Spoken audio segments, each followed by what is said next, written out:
ആരോഗ്യത്തോടെ ഇരിക്കാം. മികച്ച പരിചരണം ഞങ്ങളുടെ ഉറപ്പ്. Shoranur medical trust, Shoranur. കവിതയുടെ കാർണിവൽ 8ാം പതിപ്പിന് തുടക്കമായി. അകം ഏകം അനേകം എന്ന തീം മുൻനിർത്തി 3 ദിവസങ്ങളിലായി പട്ടാമ്പി ഗവൺമെന്റ് സംസ്കൃത കോളേജിലാണ് കവിതയുടെ കാർണിവൽ നടക്കുന്നത്. കവികളെയും കാവ്യാസ്വാദകരെയും സാക്ഷിയാക്കിയാണ് പട്ടാമ്പി ഗവൺമെന്റ് സംസ്കൃത കോളേജ് അങ്കണത്തിൽ കവിതയുടെ കാർണിവലിന്റെ 8ാം പതിപ്പിന് തുടക്കമായത്. അകം ഏകം അനേകം എന്ന തീമിനെ മുൻനിർത്തിയാണ് കാർണിവലിന് തുടക്കമായത്. പോരാട്ട കലാകാരൻ മണ്ണൂർ ചന്ദ്രൻ ഉദ്ഘാടനം ചെയ്തു. ചുരുക്കത്തിൽ അട്ടപ്പാടിക്കാർക്ക് നമ്മൾ ആരെങ്കിലും സാധനം റെഡിമെയ്ഡ് വാങ്ങിക്കൊടുത്തിട്ടുണ്ടോ? അവരെല്ലാം ഉണ്ടാക്കണില്ലേ? ഉണ്ടാക്കിയിട്ടല്ലേ ഇന്നും അത് ഉപയോഗിക്കുന്നു. അപ്പോൾ ദളിതരിൻ്റെ അറിവുകൾ എന്താണ്? അവർ MA-ക്കോ BA-ക്കോ പഠിച്ചിട്ടില്ല എന്നല്ലേ ഉള്ളൂ. നാട്ടറിവിനെ കഴിച്ചു വയ്ക്കാൻ വേറൊരു അറിവില്ല എന്ന് പാരമ്പര്യമായി പറയുന്ന നമ്മുടെ പൂർവികന്മാർ എത്രയോ ഉണ്ട്. മൺമറഞ്ഞു പോയവരും ജീവിച്ചിരിപ്പുള്ളവരുണ്ട്.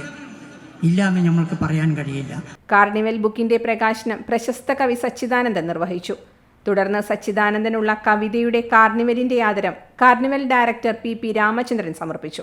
കാർണിവൽ പരിപ്രേക്ഷ്യം ഡോക്ടർ HK സന്തോഷ് അവതരിപ്പിച്ചു. സ്ത്രീ വിമോചന സംഘടനയായ മാനുഷിയുടെ ആരംഭം അനുഭവം എന്ന വിഷയത്തെ മുൻനിർത്തി സാറ ജോസഫ് നയിച്ച പാനൽ ഡിസ്കഷൻ ശ്രദ്ധേയമായി. ഇതുകൂടാതെ സത്യഭാമ, ശ്രീവത്സൻ മങ്കര, മോഹനൻ ആലംകോട്, നദീർ ദുർഗ മാലതി എന്നിവരുടെ ചിത്രങ്ങളടങ്ങിയ ആർട്ട് ഗാലറിയും പ്രദർശനത്തിന്റെ ഭാഗമാണ്.